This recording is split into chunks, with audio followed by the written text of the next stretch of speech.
The 2024 blowout is on now at the new Lloydminster Nissan. All remaining 2024 vehicles are priced at cost. Save thousands on a 2024 Nissan Armada, perfect for your family. Or check out the rugged 2024 Nissan Pathfinder and Nissan Frontier while they last. Plus, take advantage of half-price oil changes all month long and save 20% on brakes and rotors, including parts and labor. But only until April 30th. At the new Lloydminster Nissan, we won't sell you a car, we'll help you buy one.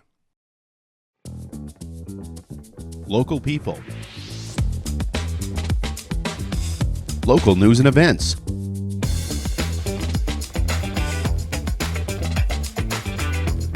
local sports, local matters. For all things Lloydminster and area, this is Live with Kurt Price. Hey, welcome inside the new Lloydminster Nissan, where this month you can get half-price oil changes. This is the home of not only half-price oil changes, but you can also book your brakes and rotors in today, and you'll get that at 20% off. That includes parts and labor. Plus, here at the new Lloydminster Nissan, all remaining 2024 vehicles are at cost right now. So stop in and check out those 2024s. There's not many of them, but I'll tell you, if you're looking for a Pathfinder, we have still pretty good selection and a pretty good selection of Frontiers. But anything else, you better get down here ASAP to the new Lloydminster Nissan.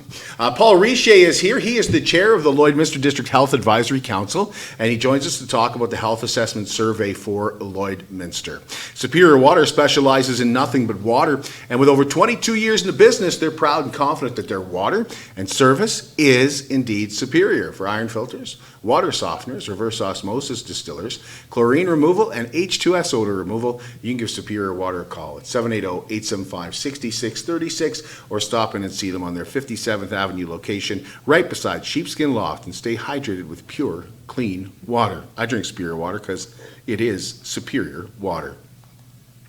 Get your nominations in today for Cupcakes for Caregivers, proudly brought to you by Sobeys Lloydminster and the Lloydminster District United Way.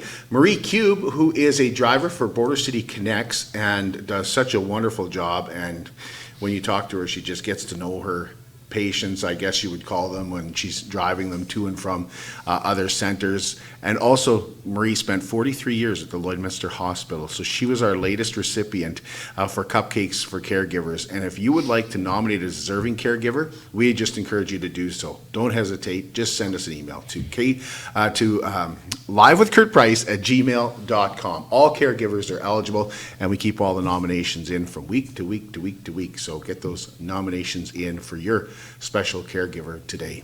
We're excited to team up with Kenny Mac and KM Artisan Hot Sauce for our KM and KP Spring Sizzler contest. It's your chance to win a brand new Canadian-made barbecue and KM Artisan Hot Sauce for a year, which Kenny Mac True Style is 24 bottles plus some GSP spice and rub. So we just remind you that it's so important right now to shop local and support your neighbors. And when you pick up a bottle of KM Artisan Hot Sauce, well, you're definitely supporting local. Kenny designed that, and now it's right across the country. You can buy it right across the country, and it all started right here in Lloydminster. And we just looked and we thought, if we're going to give away a barbecue, let's make sure it's Canadian made. So we've got a beautiful 5-burner Canadian made barbecue that you have the chance to win at the end of the month here. Just follow us on Live with Kurt Price and KM Artisan Hot Sauce. The Lloydminster Region Health Foundation is holding their Sunrise Run on May 10th. Health Foundation CEO Stephanie Monroe told us that you certainly don't have to run. The idea is just to get out in hopefully what will be some nice sunny weather with other members of the community and raise some funds, yes, but also take care of your own mental health. So it's a walk, it's a run, you're pushing your 85-year-old grandma in her wheelchair.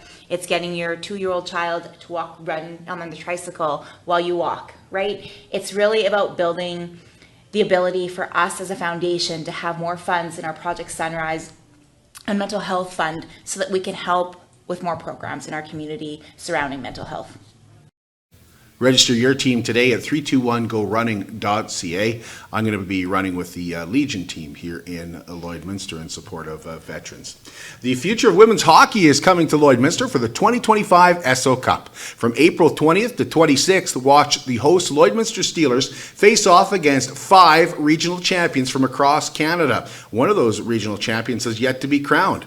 You can see them all play at the Centennial Civic Centre. Full event ticket packages are on sale now, starting at $90. Visit hockeycanada.ca/SO Cup to get your tickets and be there when Canada's Women's U18 Club champions are crowned. The B. Fisher Foundation once again teaming up with Wickham Nurseryland for a Mother's Day fundraiser. B. Fisher is fundraising for a wheelchair-accessible van. Not only can you order a different variety of plants this year at bfisher.com, but new this year, you and your friends can also sign up for a planting course together. And Wendy Wickham told us that registering for those courses is easy. So you go on the B. Fisher website and you click on the link, the Wickham fundraiser, it says it at the top, and then you scroll down till you find the workshops, and then you click on the workshop, and then it says choose option. So you have to choose an option, and then it'll give all the times available. Okay. And then you just pick your time that you want, and then how many spots you want. The 13th annual Marwayne PBR is tomorrow night already. The Canadian Pro Tour returns to Marwayne with wild pony races at 6:30, the PBR at 7. The dance immediately follows with music from the Prairie Dogs. Tickets are just $30. They're available at the door with 12 and under getting in for free. The wild pony races are just as fun as the rest of it. Umbrella Marketing and Design is proud to present Elevate 2025 on May 10th. That's a day designed for young women ages 12 to 18 and their mothers or mother figures to develop life skills and keep them safe. Guest speakers include local individuals presenting empowerment sessions on everything from your physical health to protecting yourself on the internet. The keynote speaker is Jess Tatu, and she is sharing her inspiring story of developing the Just For You day spas. For tickets, which include lunch, go to umbrella-inc.ca. The Lloydminster Cadets are hosting their Easter egg extravaganza Saturday morning at the Olive Tree. That runs from 9 to 11:30. Your family can go out and enjoy a free pancake breakfast, take part in some creative Easter egg decorating, enjoy some treats, and of course get a picture taken with the Easter Bunny. They're committed, certified, reliable, and will help you get your life back. BioClean Disaster Services here in Lloydminster is Lloydminster's largest restoration company, and they're also Lloydminster's local restoration company. 1-833-246-8326, taking care of your belongings and property.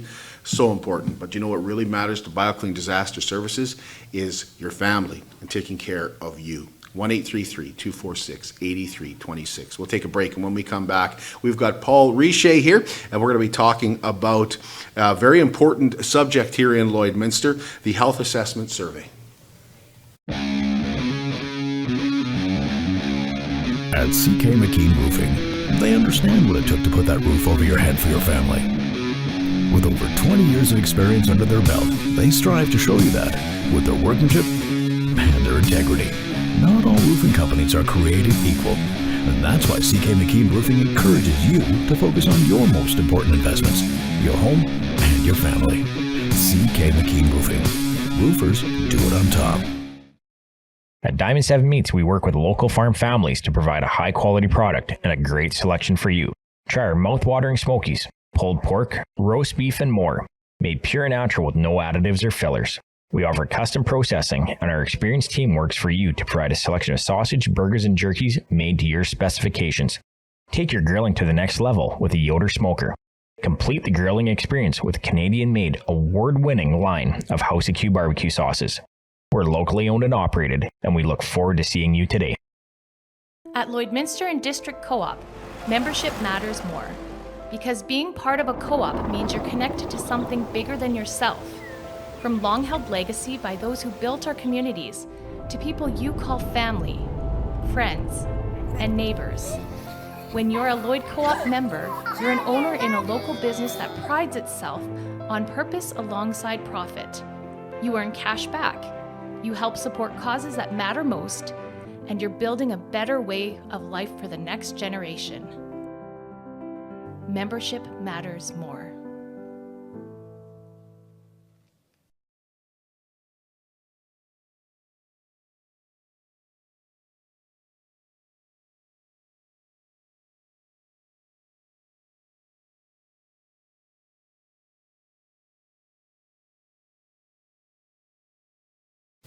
The brand new community of Wellings Lloydminster lives life to the fullest. At Wellings, their mission is to enable connection, build community, and enrich the lives of their 55-plus members. Discover a new way of living in retirement and experience more freedom with every choice you make at Wellings of Lloydminster. Independence speaks for itself at Wellings of Lloydminster, and the social opportunities outside your door are endless. Visit Wellings of Lloydminster at 3211 72nd Avenue on the Alberta side and discover more at wellingsoflloydminster.com.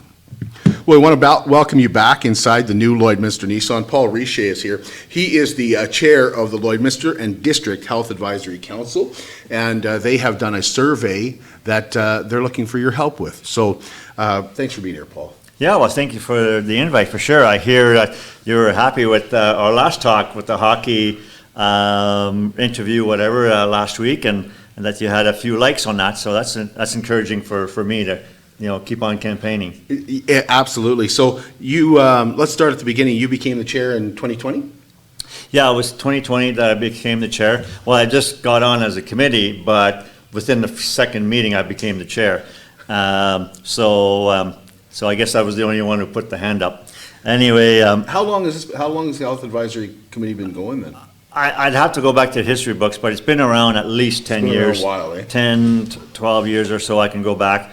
It's been around for a while, and it's all volunteers, and the representatives on there are quite a crew. We have representatives from the two RMs, and even as far as I have the mayor of St. Walburg on our committee, the mayor, of course, and some representatives from Lloydminster, and I also have representatives from the County of Vermilion River. So the idea is that because we affect 100 to 150 kilometers radius, not semicircle, but radius, that, the health authority, we're under the jurisdiction of the Saskatchewan Health with our council, and because they are looking for advice, we're happy to give it. So that's who you kind of report to? Correct. Actually, because of Lloydminster, I actually report or advise the two health authorities, Alberta and Saskatchewan. And so years ago as well, there was some great people in the community that helped create a bi-provincial health committee. And on that committee, it's actually chaired by Assistant Deputy Minister of Alberta and Saskatchewan. And so that happens a couple of times a year when I got on, and with the mayor and my insistence as well, now it's about 3 times a year, and with the promise now that maybe they'll come face to face in Lloydminster, just to encourage that traffic here and understanding between two parties. That would be huge. We've been saying that for a long time. We were hoping that might take place in January, actually, of this year, but it kind of came and went, so. Right. But as far as the volunteers and the health advisory, you guys have done this survey. How did you do the survey? Well, there's a couple of things afoot. The one is there was a letter campaign that was struck about 2.5 years ago, and it was, again, area-wide, and it was to encourage the two health authorities to redo a health facility assessment or a health study, because the last one was done in 2013, and many people who were before me were really disappointed that even in the 2013 report, which showed a lot of gaps, very little got done. The biggest outcome was some moving out of the hospital and creating Prairie North Plaza and doing some of those, services outside of the hospital, which needed the space. But other than that, no real new services or added services really came about from the recommendations. And I knew, because of my political time at the City Hall, that you can't build a road until you get a current study. So I knew that would be important to get done. So that became successful on the campaign, that the letters went to the ministers on both sides of the provinces, because it's a shared expense, much like our school additions in Lloydminster. It's a shared expense. So it was easy for two provinces to say, well, it's a $100,000 study, and well, I think it turned out to be $250,000 study going on right now.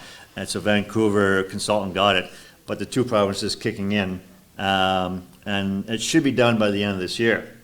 The key about once that's done is that it doesn't sit on the table for months or years before the public, and this is who we're talking to now, let it sit there and assume that somebody's looking at it, or assume that something's getting done. We're just all volunteers, and we're gonna do our part. But it also, what I found was when the ministers and the political people hear from the community, and this is what this letter campaign is about, when they hear from hundreds, if not thousands, emails or whatever, that it makes a difference. It absolutely does. But if you sit around and just talk about it at the coffee shop, it's not good enough. So what are do you want to start with what the points are? Well, so, Because there's 12 points yeah. that have kind of come out. Well, when I got on, again, 4.5 years ago, there wasn't a hit list of what is this group working on. So I thought that was kind of silly. Well, what are you know, is it just the one item that comes up that particular month or quarter? So with everybody around the table, we developed, 12 points 2.5 years ago, and some were accomplished. One accomplishment was the renal dialysis. 10 years ago, it was announced that's a go in Lloydminster. And those who paid attention, nothing happened. So personally, I thought that that's an easy win. I'm sure I can embarrass somebody to say, well, the community raised $500,000 in the community at the Health Foundation, and there it sat all those years. And so it was an easy way to say, hey, both provinces, what's going on here? So it is under construction, and that's, again, taking of 1 point. So that was 1 point, and it's come off the list. Who'd you go to? Who did you go to? Both provinces. Both provinces. Okay. Now, in this particular, most of everything is run by Saskatchewan Health. And the rare things that Alberta runs, this renal dialysis program is run by Alberta. To be clear, we can give a little bit of accolades to Saskatchewan Health, but the $4.5 million is coming from Alberta, going into a Saskatchewan facility who their contribution is not charging Alberta rent. That's, so Okay. in my mind, Saskatchewan's not off the hook. Alberta's come through in a fairly big way in this particular case. Most other programs are run by Saskatchewan Health.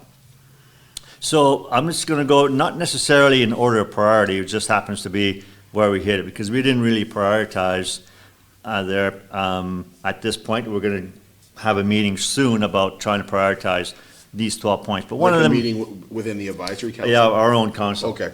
So is the people who are around my table, they're the representatives. I mean, like any politician, some of them are politicians, some of them sit on council, on the RM or whatever. So we want to, that's their responsibility to understand from their public what the gaps are. This is how this was developed. So one of them, and was identified, in 2013, mental health stabilization beds was one item. And in 2013, the consultant indicated that there should be 10 beds back then. That was before COVID. So this community, well before COVID and well before Canada thought, oh geez, we got a mental health crisis on our hands, this was identified at Lloydminster well before all that was in the consciousness. So, so is there any stabilization beds? No. There are organizations in the city that send people who want to kill themselves. And where they send them to? The Lloydminster Hospital. Are they designed to look after that? Not at all. They have to wait sometimes hours for the one psychiatrist to show up to analyze them. And so there's certain categories to which you have to be prescribed. And short of having a knife to your throat, that's the only way you can get sent to North Battleford or St. Paul or some other destination, but certainly not in Lloydminster. And so there's many people who I've heard. I've talked to a mother who lost her son, who was going around and he ended up taking his life. And there's many stories like that. So this mental health stabilization beds is just someplace where people can just relax, have some professional people to handle, and then assess after. So that's one of our big ones. And there's a trickle-down effect, because when we talked to Brian Nickel, He, with the RCMP, he said, well, the RCMP members will have to drive those people to different communities.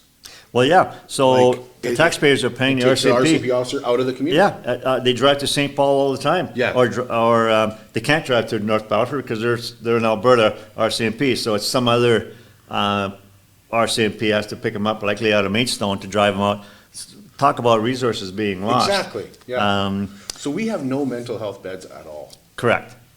What would another community have, Paul? Would you know? Like somebody like North Battleford, Camrose, St. Paul itself? I haven't gotten into that. That's how big and deep, as you get into every subject, there's a lot more questions than answers. Right. Remember, we're just volunteers, and so we're trying to fight the battles that we can win, and we just, all we can do on this particular front is just keep mentioning it and bring it up. And I suspect it'll come up again in a new study, and that'll give perhaps new energy. Okay.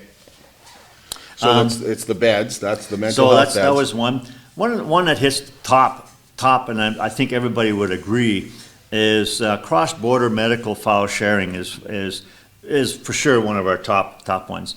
And if you're an Albertan and had experience with going to the hospital and getting some tests done, they're no good when they send you to Edmonton. Often Edmonton will throw even the test that's done at the Lloydminster Hospital, throw them in the garbage and redo them. And so it's almost, well, it is very much like, well, in Saskatchewan, they don't trust that an Alberta doctor will to look at the files and vice versa, that Alberta doctors aren't capable of looking at the stuff. I mean, certainly if somebody's willing and saying, yeah, please help me, I'm having a medical crisis, I'm happy to have any medical professional look at it.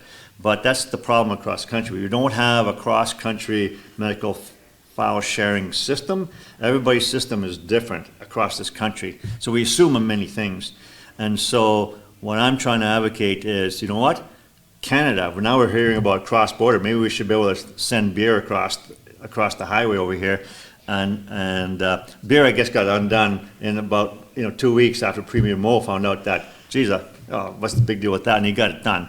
Medical file sharing should be that easy, but it takes a national program. But what I'd like to do is have the template to how it could work in Lloydminster. What better place at a border city to have Alberta and Saskatchewan be able to develop a unique one system in medical files, so that at least we can solve any bugs that can work out, and could be ultimately a national solution, because people move across the country all the time. So I thought we had done something on that, Paul. Like, I thought there was some cross-border sharing, but then I'm hearing from people just like you are that they go to Edmonton and no, Yeah. it doesn't, we didn't receive we don't have it on Yeah, file. we don't have it. I've heard of a local fellow who was booked on a flight to get a heart surgery done, pretty important stuff, and the files then go along. You literally got to have the photocopy of them from the Lloydminster Hospital and copies of them physically with you. Electronically, there's no ability other than to fax it over, literally. So in this particular instance, the operation was saved only because somebody knew somebody on the inside at the Lloydminster Hospital was able to get those documents and get them faxed. I haven't used fax in my business for 25 years. No. But that's what we're dealing with. So Alberta did pass a law to help open up medical file sharing, but the bureaucrats haven't written the final document.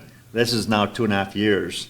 So if you heard something about that, so that took that long. It's still not done. That it's passed, but Alberta hasn't finalized. The lawmakers haven't written the final rules. Thanks for clearing that up. I appreciate that. Because that's I've always wondered that. Like, why when we go to, I thought we took care of this. No, Yeah, apparently we nothing. didn't. Never assume. Yeah. Yeah. So that's two. That's two, yeah. So another one, of course, and again, we see that since COVID, that there's shortages in doctors and medical staff. So again, one of them is retention and recruitment of all medical people in Lloydminster. Years ago, I understand that there was a committee, almost like a welcome wagon, and the Health Foundation was very big with that, and they helped entice doctors, many of whom are here. And that kind of went by the wayside, and because other priorities came about. So I'm hoping that maybe we can revive something like that. It doesn't have to be our group. If any listeners are out there want to, participate in the welcome wagon, so to speak. So as I've heard of doctors leaving this community right in Lloydminster because the spouse couldn't find a job or the spouse didn't feel connected. Well, how silly is that? So it's a pretty simple thing. It would be kind of fun to get to know the medical community and have a welcome wagon thing. So that's if I'm campaigning, that would be a possible solution that I'd like to work on at some point. Does the province do that on a larger scale? No. They don't, eh? Okay. No, as a matter of fact, there's competition. So when Saskatchewan Health brings in doctors from out of country, their motive is to fill their hospitals first. Their motive is not to fill private practice doctors, especially in Lloydminster. Private practice doctors are on their own, and they are actually competing against Alberta and competing against Saskatchewan for the doctors in Africa, which way less resources. So if you're a doctor in Africa, who would you sign on with? Saskatchewan Health, which is $10 billion operation, or a private practice and you know nothing about. So it's a struggle. The other struggle is an Alberta doctor coming from another country to train to finally get their license cannot do it in Lloydminster if they want to be an Alberta doctor, because it's a Saskatchewan hospital. So a doctor would have to go to Elk Point or Vermilion to get his training if he wants to work in Lloydminster. So how often do you think that would happen? Yeah, never. Yeah, it's ridiculous. Again, it's assuming that a heart is different in Saskatchewan than it is in Alberta, that your blood pressure is different, or the way those systems there. There's national exams in Canada to which you do the standard. And I think you're starting to hear some politicians saying, well, why can't we do cross-border things with nurses and doctors? We're kind of saying the same thing. That makes a lot of sense. I mean, I think of how useful an intern would be in Lloydminster as well. Like, that's what I think. Well, sure. I mean, we're a big city. I mean, there's Yeah. many people we talk to. I mean, we're still living here after 30 years. Well, if an intern comes here, maybe they meet somebody Yeah. from the community, maybe they settle down here as Yeah. well. They want to make Lloydminster home. I feel like we're kind of missing out on that. Well, It's a good opportunity. Last week I sat down with a doctor in her country, Moldova, I think it was. She can go anywhere in Moldova, the whole country. But it took her 6 years to get into Canada, the process of that. And Canada said, well, you have been out of practice for 6 years, so you got to start from ground zero. Like literally, take another 6 years of university. That's literally what she was told. So these are things that we have You're to deal right. with. I've heard some campaign problems. Yeah. People are starting to talk about that. Yeah. So, number 4 on my list was a full intensive care unit, ICUs. And we heard about ICUs through COVID, where you're intubated, you can't breathe on your own, your lungs are full of fluid or whatever. What we have in Lloydminster is called a special care unit. So it's a level below. Intensive care is, of course, bigger. So I thought, well, could be an easy win, because our government, the federal government, said, wow, we need more intensive cares in Canada. Here's millions of dollars, provinces, open up more intensive cares. And I thought, what a great opportunity. We have Alberta and Saskatchewan to contribute to put an ICUs in Lloydminster. The answer became no. Saskatchewan categorized number 1, 2, and 3. Number 1, where we're going to put ICUs, is the easy ones.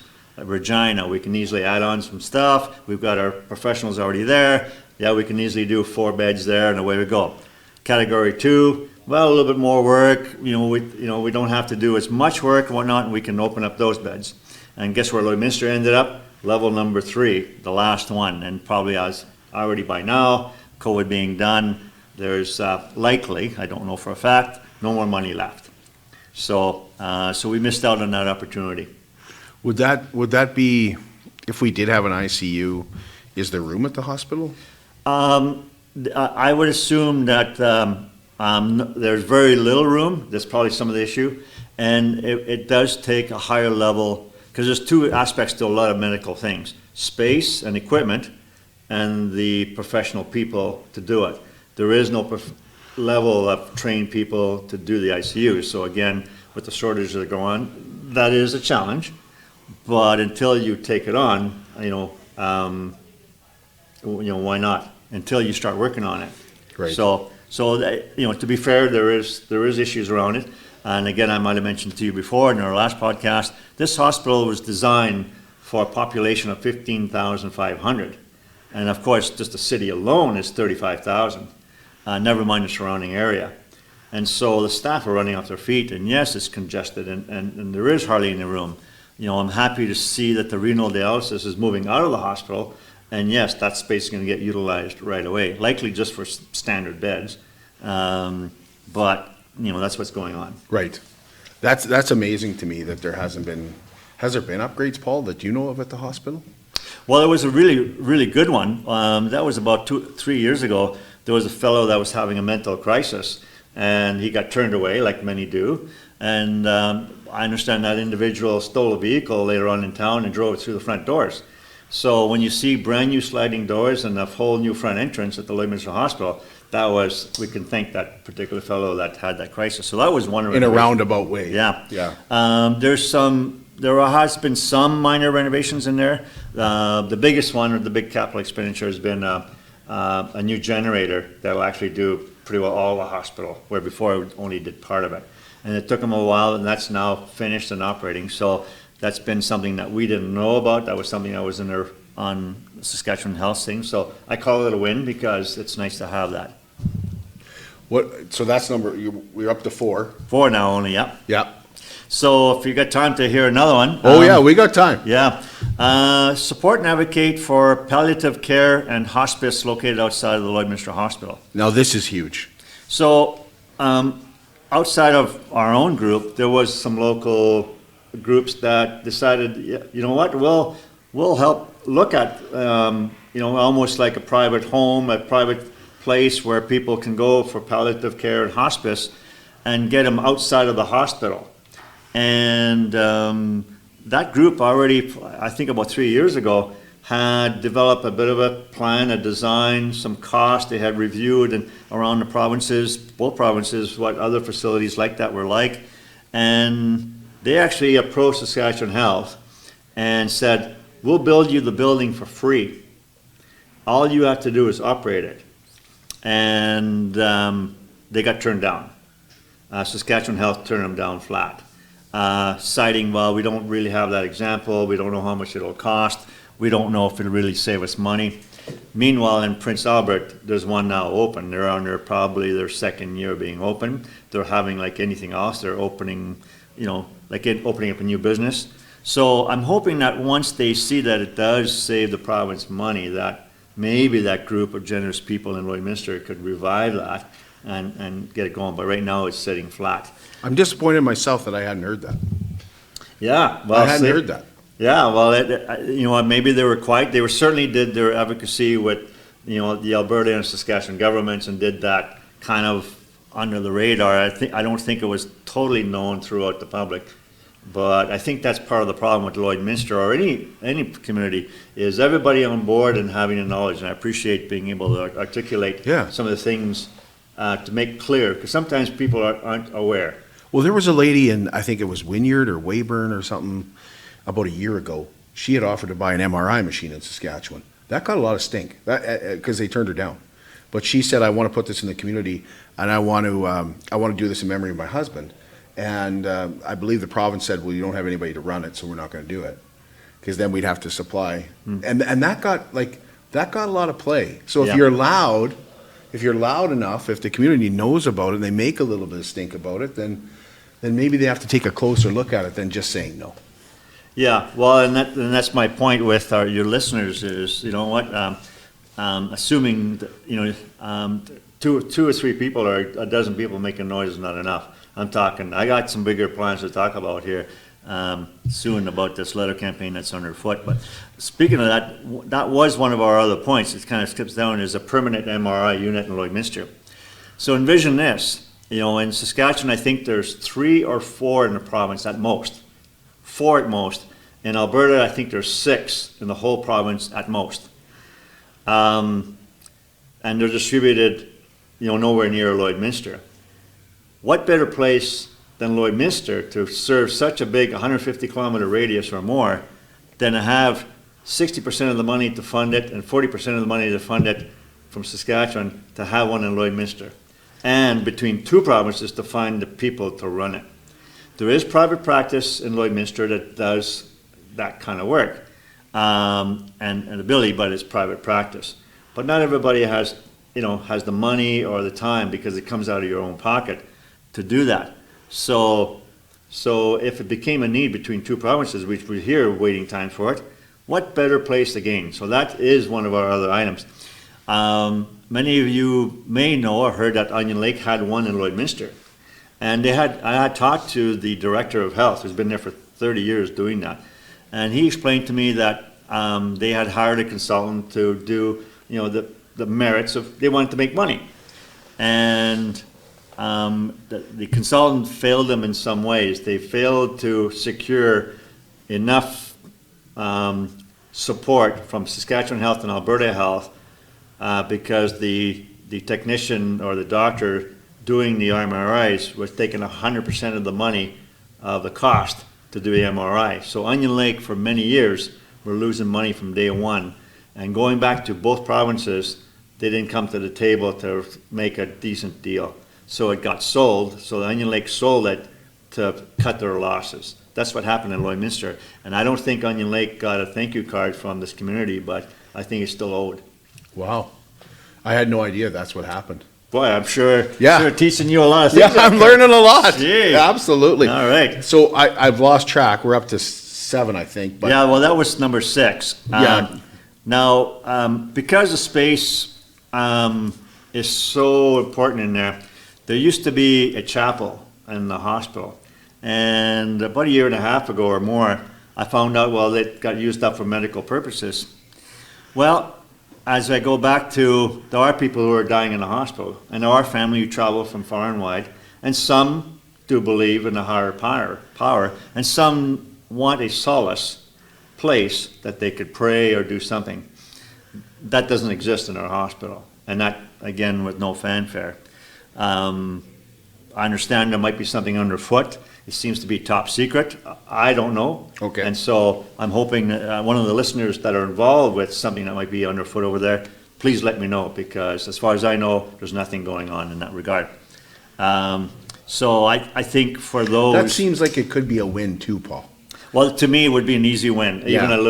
a little addition, you can do something that would be multicultural, or at least a place on the side or whatever. And I think it's important for some people Yeah. that just have a break sometimes. I see it as winnable too. Yeah. Yeah. So anyway, things to work on. Another one is a proper chemotherapy space. Well, that's an interesting one. So because of COVID, chemo wasn't on the floor, and to be able to separate these people who have a bout of cancer, not the best news in the world, chemotherapy is here, but they got moved beside the dining hall on the lower floor to be kind of separated from everyone else. Makes sense on a temporary basis, but can you envision this space beside a dining hall? And we used to be a meeting room, so one partition is used, it's got those movable partitions with vinyl or whatever on it, so it's really not soundproof. So there's meetings going on right next door, and there's no outside windows, and the television sets to sit there for half an hour. You can't hang them because there's no place. Those television sets were donated by the community to be able to entertain if you're sitting there for 4 hours, which when you really need it, that's about what it is. So the community fundraised for these. I think it was through the Cutter Rally. Yeah, well, Color Rally has been ongoing, Yeah, so I think it's yeah. just support Yeah. in general. But somebody fundraised for these TVs. We Yeah. have them, but we Yeah, can't but they're hang not them. hanging right now. Yeah, Wow. yeah. That's another one that seems winnable. Yeah, so I'm saying move them to a decent spot. And again, in 2009, there was some designs to add on to the hospital, none of which there, where you could have a wing for chemotherapy, a wing for, dialysis and other needs. So anyway, we're getting there. It seems to make sense to me. Yeah. So chemotherapy space. Some of these things I'm going to talk about can be solved when you add on to the hospital. That's because I think it's a matter of not if, it's a matter of when. Is it 30 years from now? I don't know. Ooh. I know there's people that won't like to hear that, Paul. Yeah, well, I know again, you don't like to hear that, no, that number. No, I know. Actually, I used to be in the design business. I actually did a rendering of a hospital that was being built in, well, I borrowed the rendering of one that was being built in Grand Prairie.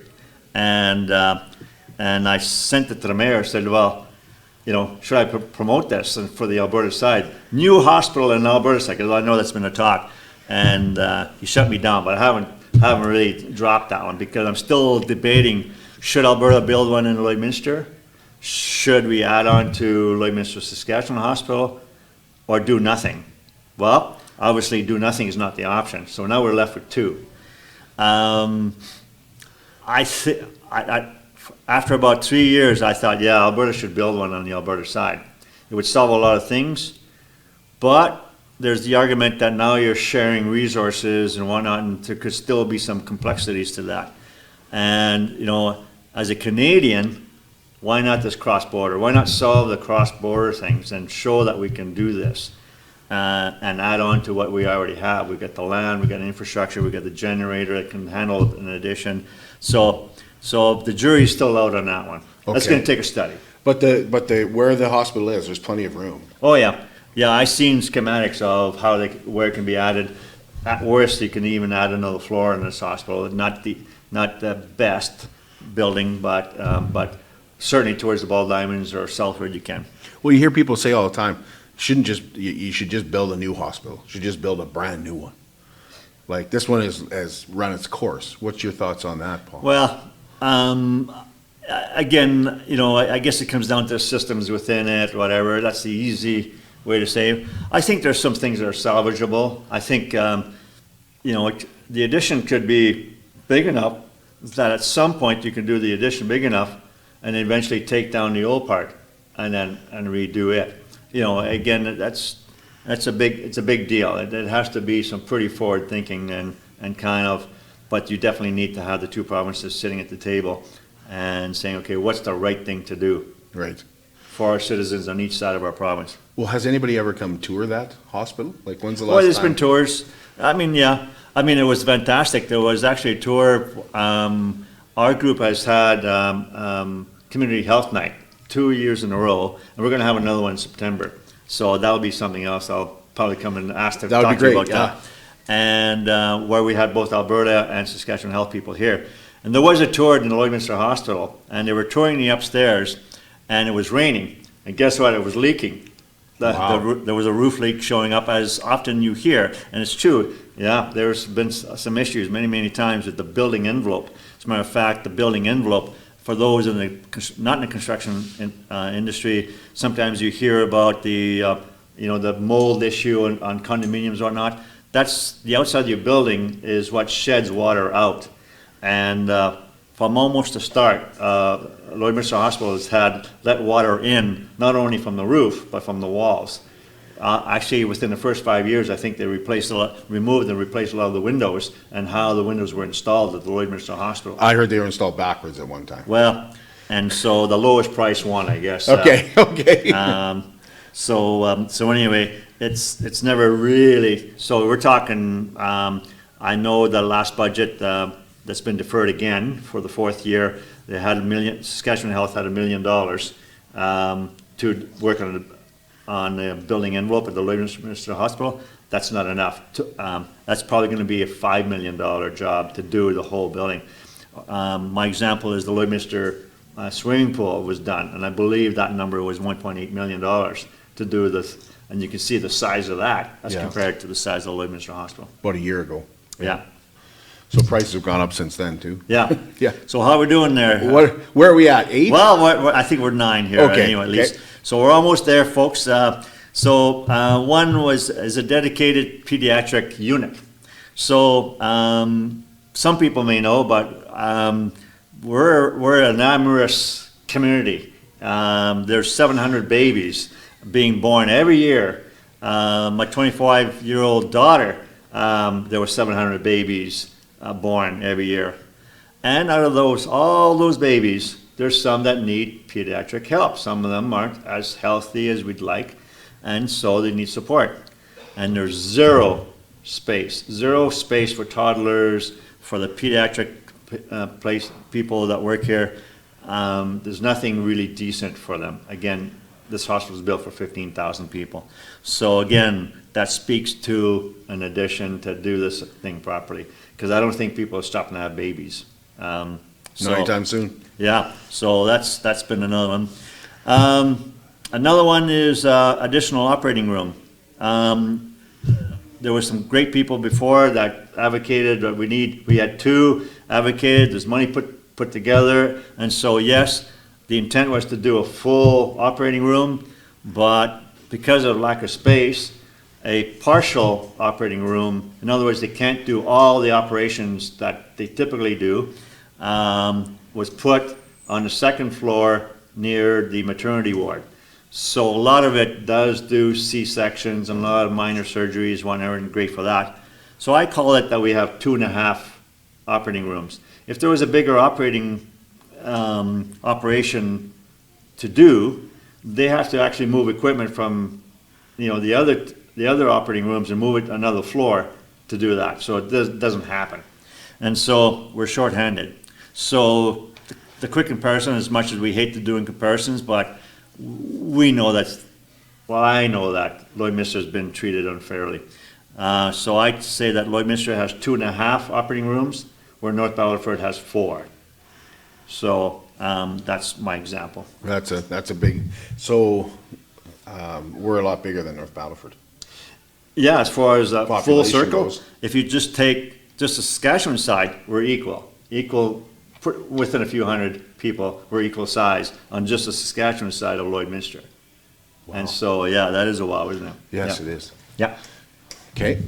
Okay, and so obviously all this, a hospital renovation and expansion would solve some of these, because you're not going to expand it just to do one thing. Right. So that's a bigger holistic thing, and that one takes, we're going to have to do something drastic to really get that one underfoot. I think a lot of people had their fingers crossed that something would come in the Saskatchewan budget Yeah. this year. Yeah, or It didn't happen. fat chance, no. We At were mentioned most- once. At Yeah. most is one of these other smaller things is all I'm hoping to get. We were lucky to get the study, which is a $250,000 study. For those listeners who are there, the two provinces are paying for a $250,000 study in Lloydminster as we speak. It'll be done at the end of the year.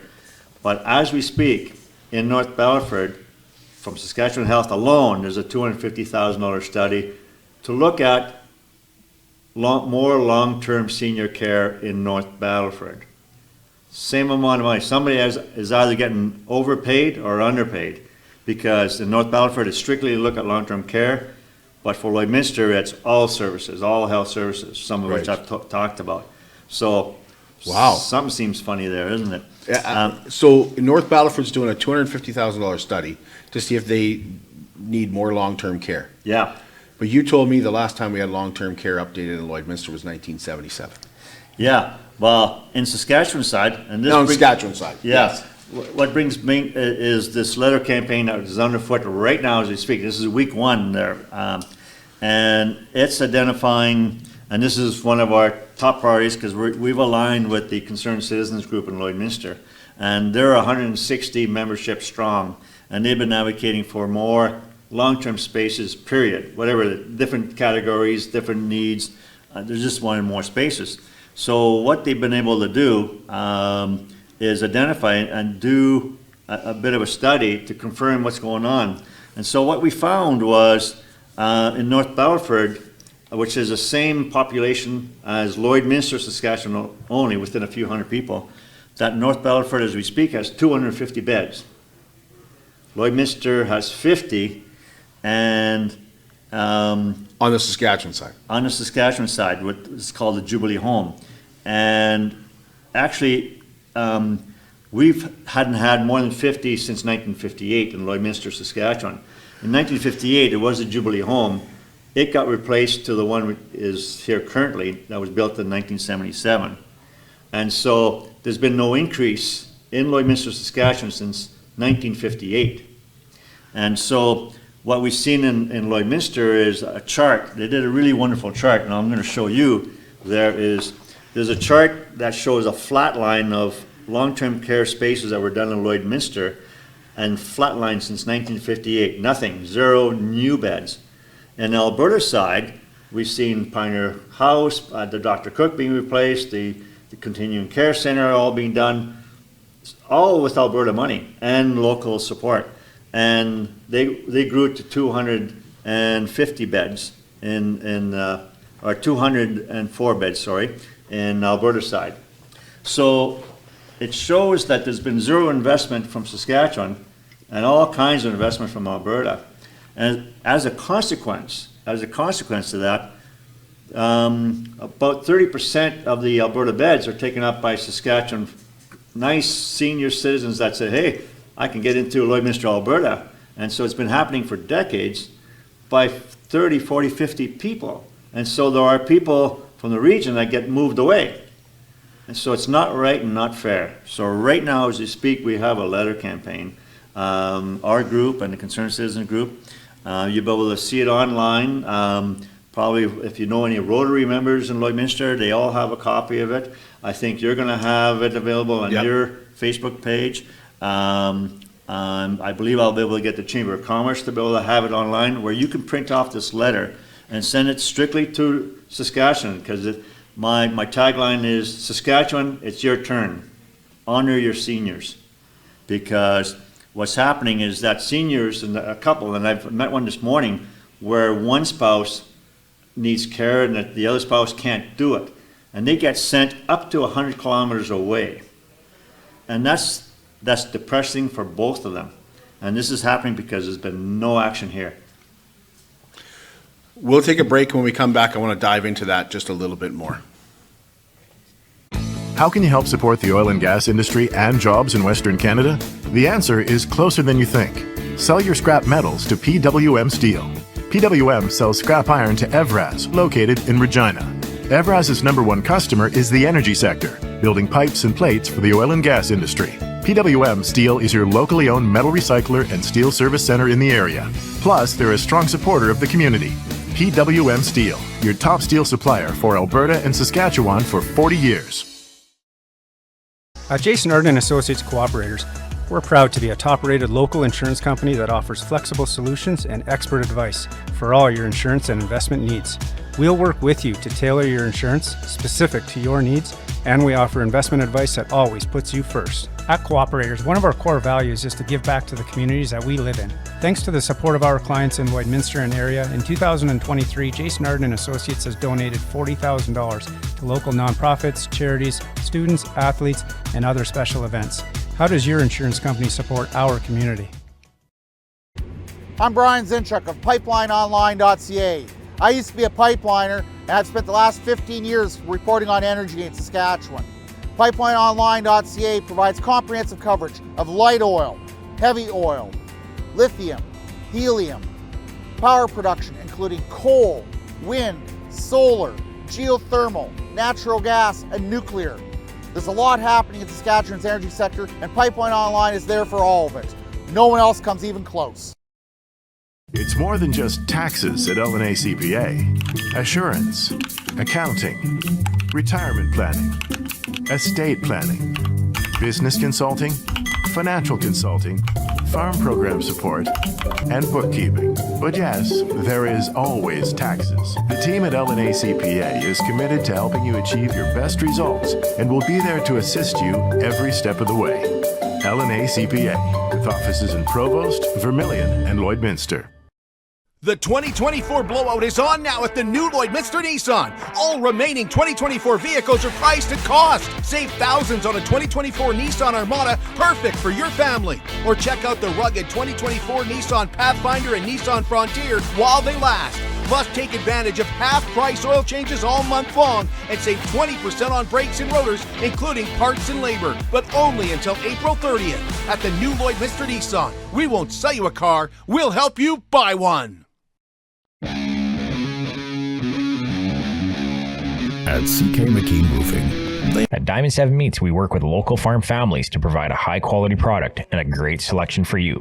Try our mouth-watering smokies, pulled pork, roast beef, and more, made pure and natural with no additives or fillers.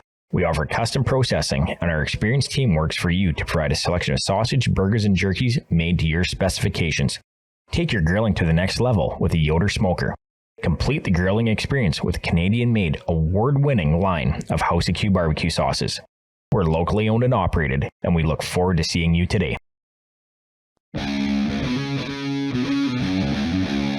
At CK McKean Roofing, they understand what it took to put that roof over your head for your family. With over 20 years of experience under their belt, they strive to show you that with their workmanship and their integrity.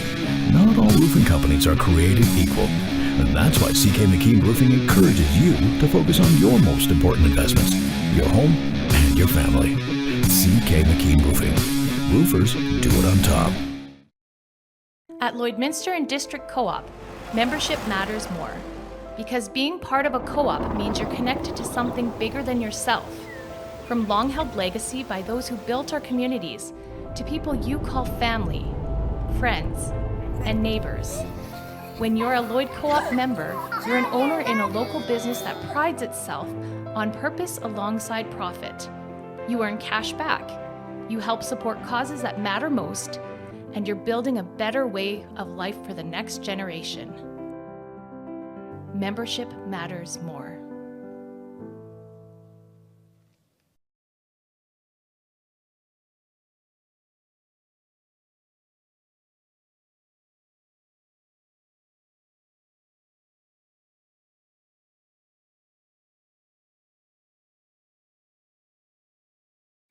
Welcome back inside the new Lloydminster Nissan. Paul Richer is our guest today. He is the chair of the Lloydminster and District Health Advisory Council, and we've been talking about the health assessment survey. Did we get through all the points, Paul? Yeah, I think we've got pretty well all the one was that we kind of missed, but it's kind of leading into this letter campaign that I'm talking about is more continuing care and special care spaces, or right, long-term care spaces. So that I kind of left that to last because there's a letter campaign underfoot as we speak. And that's been an ongoing thing for some time now, and we've heard about that. We've heard that I've had Colleen Young on the show, and she said that's a priority for me, is replacing the Jubilee home or expanding the Jubilee home, right, or something like that. So it's good to hear that that's a possibility. Yeah. The existing building, there isn't physically enough land. There might be enough land for 5 or 6 beds, and we're looking for far more than that. And the existing building is not doing super well. It's the original design, if you can understand, it's that old, isn't designed for the current standards for the different levels of care that are needed. There's different categories of needs and support that you end up with. And so it's not designed for the highest level of care like Alzheimer's and other issues on there. So it does need to be replaced. And so I believe what Colleen Young might have talked about is, the vacant lands across the street. I don't know how solid that deal is, but certainly there is plenty of land there, and it's near the hospital. So what I do like is the location, because it is by the hospital. If there was, let's face it, if you're having some medical needs, what better place if you need to get to the hospital is they're kind of just right next door. Right next door. So that's all fantastic. It's just that, even in this last budget, zero money for that, not even a study. We have to understand that it takes government, any government, a lot of work. Even if you say go now, okay, now we got to do a study. How many beds are we going to do? Because an architect can't get hired until the province says, well, we want this, this, and this, and this. So they have to hire a consultant to tell them that. So that's why I said in North Battleford they're doing a study, and so it would have to go through a study, but Saskatchewan would have to agree to the size. There is also a financial contribution to the community, like when the Pioneer House was being built on the Alberta side. Some community members might remember there's a percentage of the local monies that needs to be fundraised. I'm not really worried about it. This area has always been crazy generous. So that's very true. So I'm not worried about that part. It's just get the process going, because you have to you have to do the planning. You have to then hire an architect. You have to finalize, secure the land because it's not subdivided. You have to have the city agree that the zoning's correct.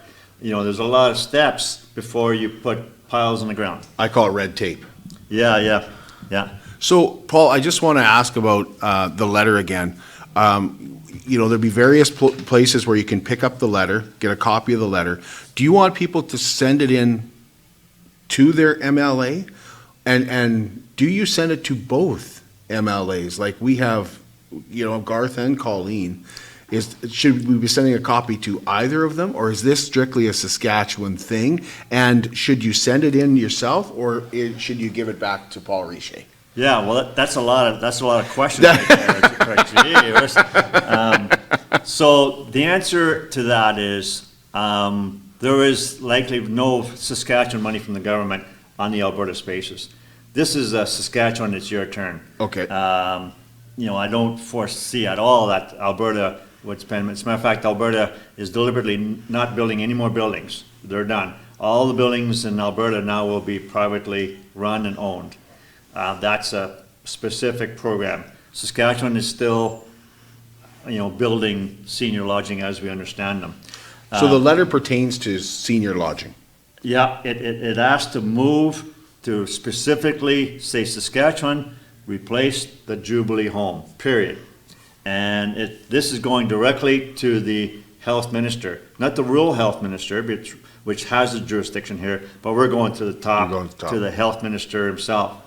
And so to answer the other questions is, this will become more easily available online. Our group does have a Facebook page, but it's not posted yet to be able to, you know, print it off. But again, if you know any Rotary members in Lloydminster, they all have a copy. I'm hoping to get the Chamber of Commerce to make it available to the business community. Anybody that knows anybody in the Concerned Citizens group. So I'm trying to get it out there. Mm-hmm. And I'm looking for people who say, well, you know, doing one letter, signing it off and mailing it off, which they can do because the address is on the letter.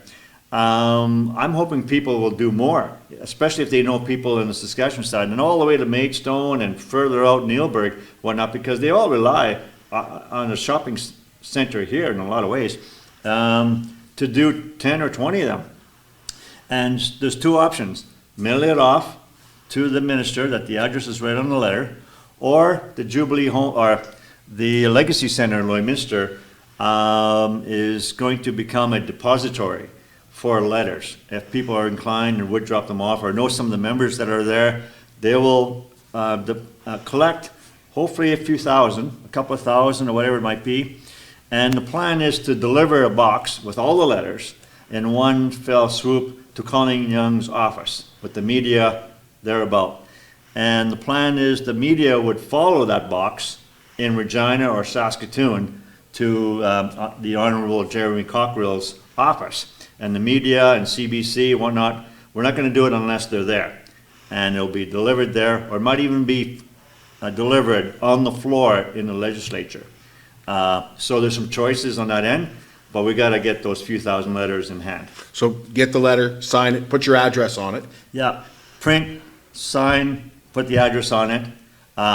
Yes, Lloydminster, Alberta, in my opinion, is fine because, you know what, there's 40 beds that are taken up. Yep. I was talking to a gentleman this morning where his wife, unfortunately, has got Alzheimer's. He's fine, but he can't manage her anymore. He himself, on the Alberta side, has to wait for a space. And I know that financially contributed a lot in the medical support in this community. So it speaks to, you know what, Lloydminster, Alberta, got to be mad. And Mr. Cockrell, maybe you should be So it doesn't matter if you're on the Alberta side, you still sign the letter? Absolutely. Okay, and put your address down. Yeah, put the address down. Make sure you print your name.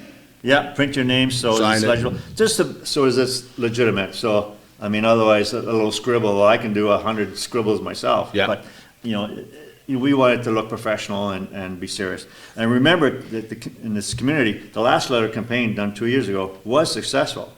So my viewpoint is that I want to choke the postal office at the legislature in Regina. So as they say, what's going on in Lloydminster throughout that building? Right. That's my intent. And I really hope your listeners say, yeah, I want to get on board with this. This is fun. So, put it in an envelope, drop it off at the Legacy Center. Yep. Yeah, you don't even have to drop it in an envelope. If you get 6 or 8 of them, drop them off at Legacy Center. Doesn't even have to be an I envelope, expect okay. that there'll be a box. I haven't seen the receiving end, how that'll look like, but we'll look after it. Hopefully they're ready for us. So how did we get in this situation, Paul? Like, what happened to put us in this situation where we haven't had a new bed in Saskatchewan since the 50s, and our hospital designed for 15,000 people now services over 35,000 people alone in the city and 150-kilometer radius within Lloydminster? What took place to get us where we have 12 points and every one of them is legitimate? And I feel like a lot of this stuff is common sense. Yeah, well, a lot of those services, there's probably a lot of people that say, well, geez, I assumed that I could get, lab work done here or do whatever, and it's not true. This obviously has been going on for a long time. And realities are, on both sides of the city, which we suffer from, we only get one vote. We only have one MLA, one vote, and that's it. Doesn't help, doesn't make enough noise when you're, not even have a, ministry for many years. And Colin Young's point of view, only now has got a position, I think, in transportation. Energy minister. Or energy minister, Yeah. thank you. So that doesn't help. Prior to that, again, I think a lot of representation, and I'm going to say David Fan. I remember seeing him in the news every once in a while, and people before me were saying, hey, David, and just from the outside, just me looking at this fellow and what he was doing and the announcements he would say, I couldn't trust him. I wouldn't give him $100 bill to make sure it ends up at the other end. I think there's been very deliberate things, because guess where he comes from, and guess where Mr. Cockrell's from, North Battleford. Many of us see Vermilion. Well, how did they get an overpass so the train goes over and you can just cross over? Well, there were some strong politicians over there, and that's really helped out. The changing, medical thing changed in Saskatchewan as well, where now it's province-wide. It used to be zones, and so projects had less people looking at it for your area. But now it's province-wide. So projects in Lloydminster compete with the whole province. And yes, there are other communities in Saskatchewan that, they could probably have a list as long or maybe longer than ours. True. I'm just saying that, I'm calling it the 40-cent dollar. Where can you add on to a hospital for, 40 cents on the dollar if Alberta's going to obviously contribute to the capital expense? That happens in the schools. We've been, the education system seems to have figured it out that, hey, we've just seen 2 big expansions on guess what? The 2 provinces have contributed to the schools. They're built, they're done, finished. It's the same thing in the hospital. Why then shouldn't we be sending a letter to, should we send a separate letter? Should there be another letter campaign about the hospital alone? Yeah, I think that's another campaign alone. We have to go back to, we're just volunteers, and Right. Little Paul Roche here is spending a lot of time on this, to be the truth, and so you can only work with so many things. So part of this campaign is trying to get what can we win right now or sooner, because you can sure get discouraged. Because again, I'm working with other volunteers, and if I can't get wins, because the hospital thing will take 10, 15 years to get there. It just will if everything goes right, I believe. I got to get some projects that we can win in 2 or 3 or 4 years. Right. And one of them, again, was the renal dialysis. It took literally almost 4 years with going hard, and it's under construction. So that's my example. So I got to mix long-term with short-term. So I really believe that Jubilee Home can happen reasonably quickly, and that the province of Saskatchewan can't deny the facts, can't deny the lack of investment here. What are some other wins? What have we been able to accomplish, Paul? Well, so I'll just go down. I did publish some, mostly for encouragement in the community and whatnot. And some of the listeners might have heard about the Memorandum of Understanding, MOU, and that's the two governments, Alberta and Saskatchewan, saying, yeah, we're all best friends. We're slapping each other in the back, and we're going to cooperate and understand each other and in regards to health. Well, when I got on, the MOU was expired. It already was expired. I thought, well, that's an easy win. And yes, I was able to embarrass the two ministers saying, hey, this thing's expired, what's going on? And of course it does say, well, it'll just carry on its own. But I said, no, hell no, we need a new one. And so a new one was drafted, they changed some words, and there was more kumbaya, we're gonna getting together. And so it was signed in July 12th, 2021. And wow, we're already 2025. Yeah. So it's supposed to be renewed every 5 years. Lo and behold, in my chair, I'm already saying, hey, you're supposed to review this a year before it expires. So I've been kind of making some noise. So to me, it just forces, we all say, the governments are easy to say, well, we all talk together. This forces them to talk together. Right. Because I don't believe them when they say, yeah, we talk all the time. The list of priorities, to me, is a win. Because I've just explained about 12 items to work on. At least they're up front. I can make them available to anybody. And of course, it could be important to a person who needs dialysis and say, yeah, I'll help you with that or whatever. So having those priorities in print, I can send them out to ministers. I can send them out to whatever. Or when a premier shows up in Lloydminster, the envelope is there with these things in print. Right. So that's a win to have that established and being worked on. Well, you've talked to a lot of people. Like you must hear, like there must be some good stories too, Paul. Yeah, well, yeah, for sure. I mean, again, more good stories about the staff, especially once you get inside. I think once you get past the ER, I think if there's going to be some stress and some issues, it's in the emergency room, let's face it.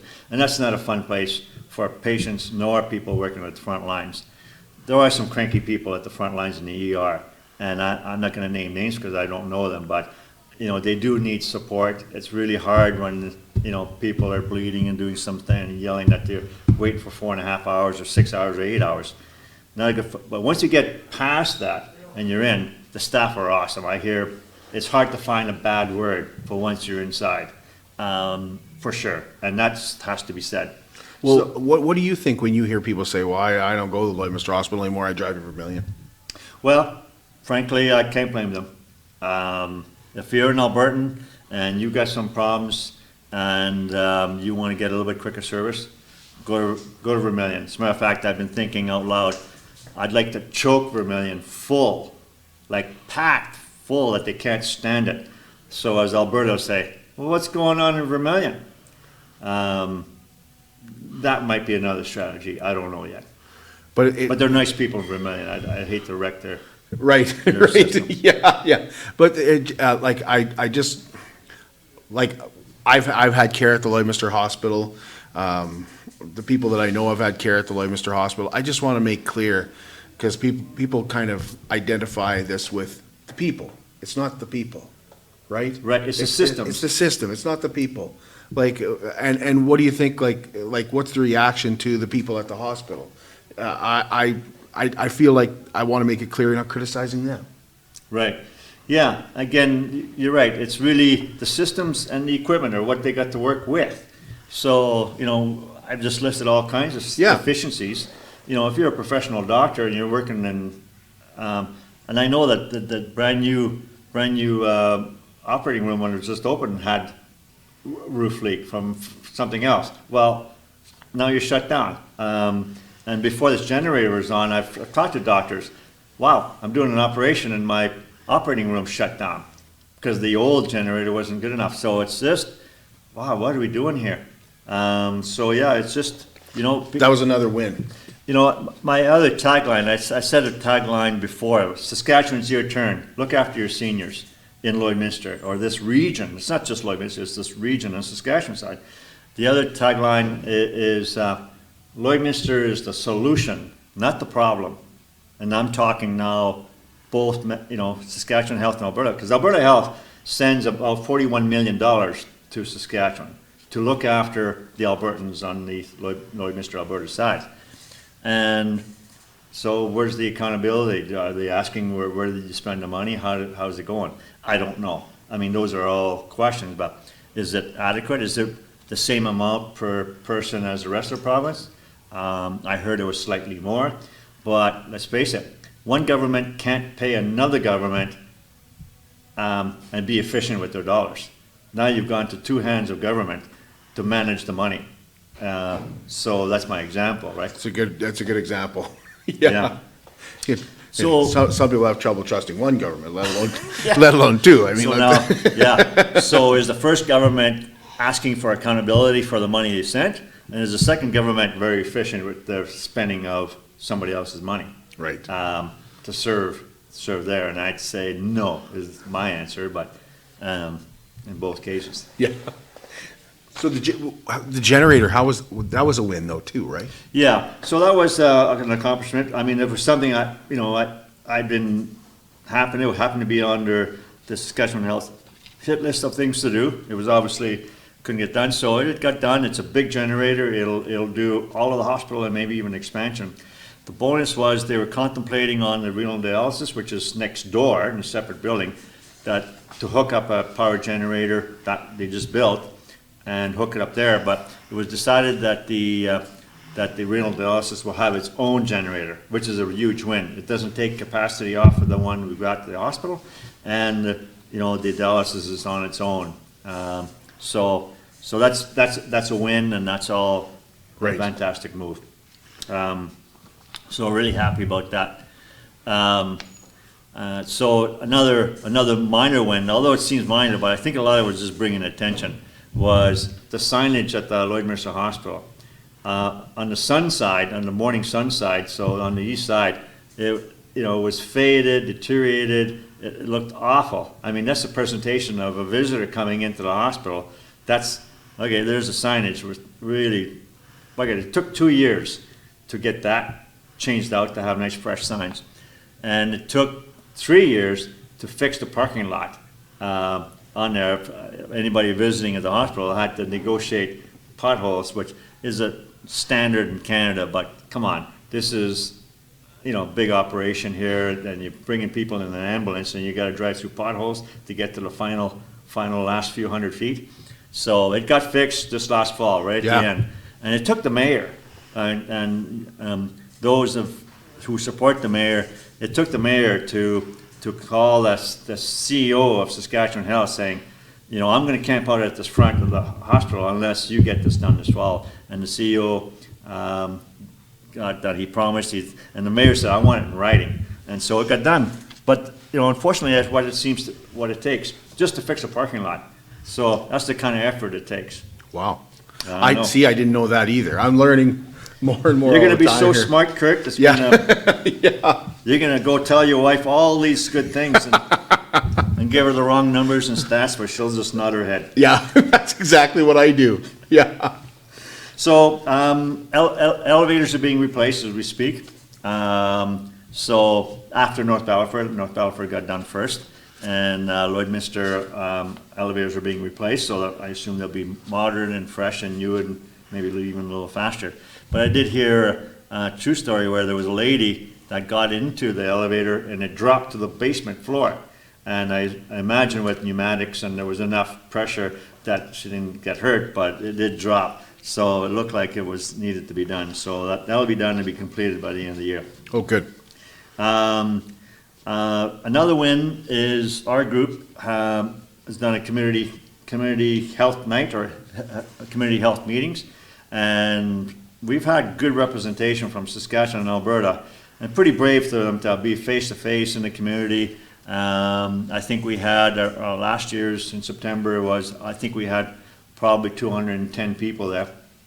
We're going to have another one in September, and it's going to be at the Legacy Center September the 18th, and we'll talk more about that there. To me, that's a win because almost hard for the health authorities not to come.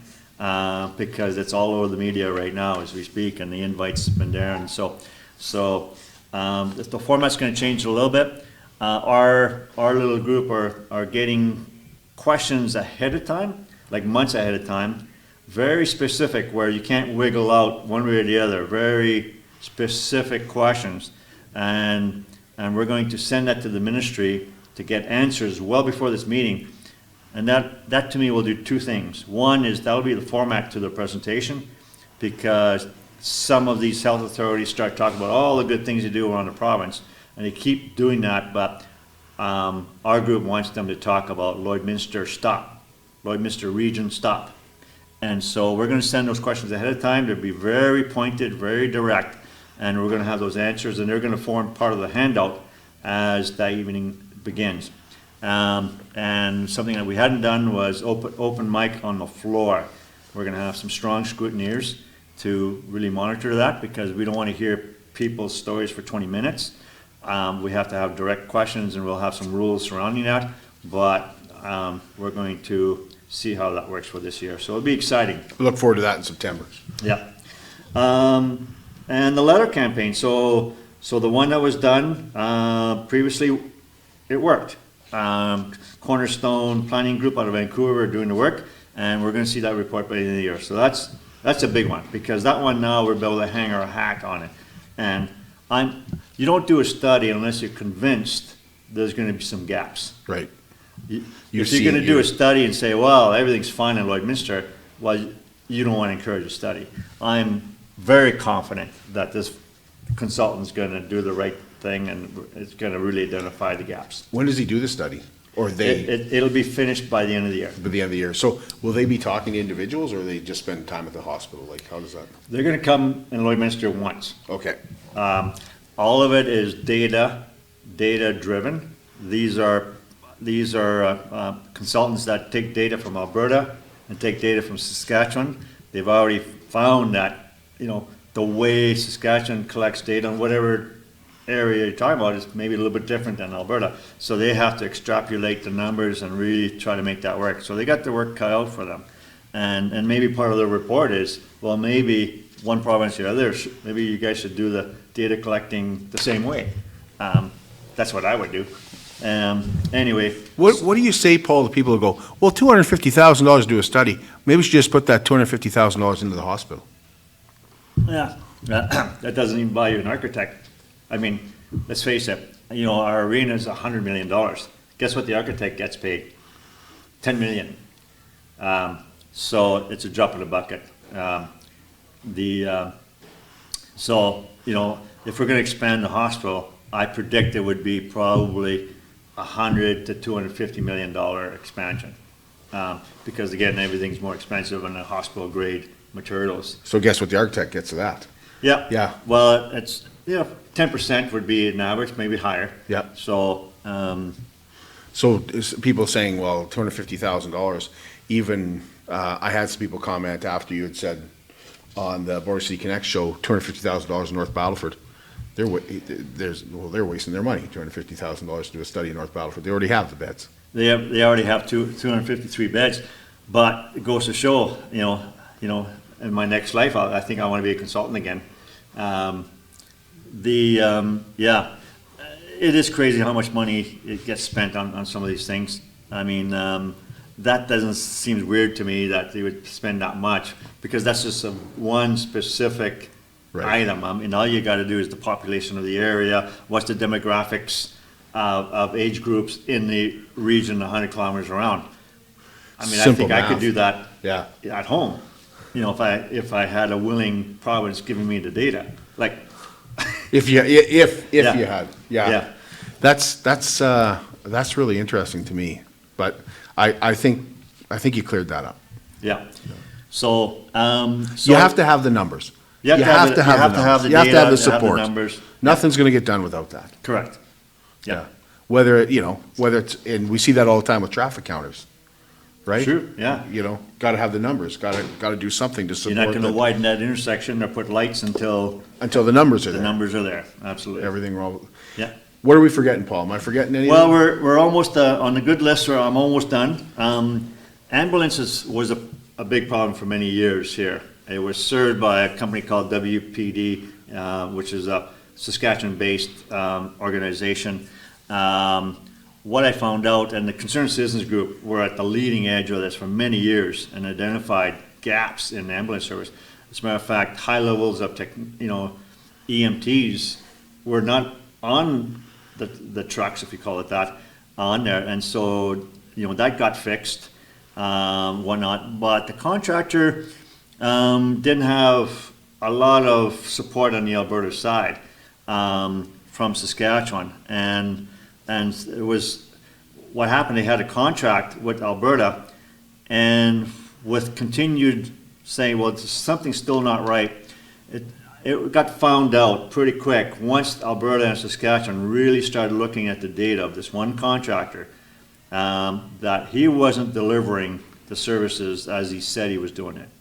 And because it went to arbitration, and we've seen that in Alberta, once they got found out and proved, Alberta doesn't punt somebody unless they get the proof. They punted WPD and hired Medivy to do the Lloydminster Alberta side, with some agreements that Medivy could go into Saskatchewan side and there'd be support both ways. Ever since that's happened, that's gone well. It's a lot better. I hear a lot less with issues with ambulance or getting an ambulance or getting the proper type of service.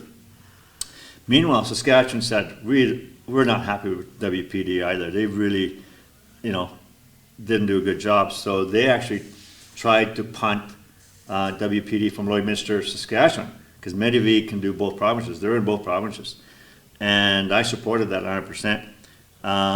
But in Saskatchewan, somebody way back when that had some big connections, had golden contracts.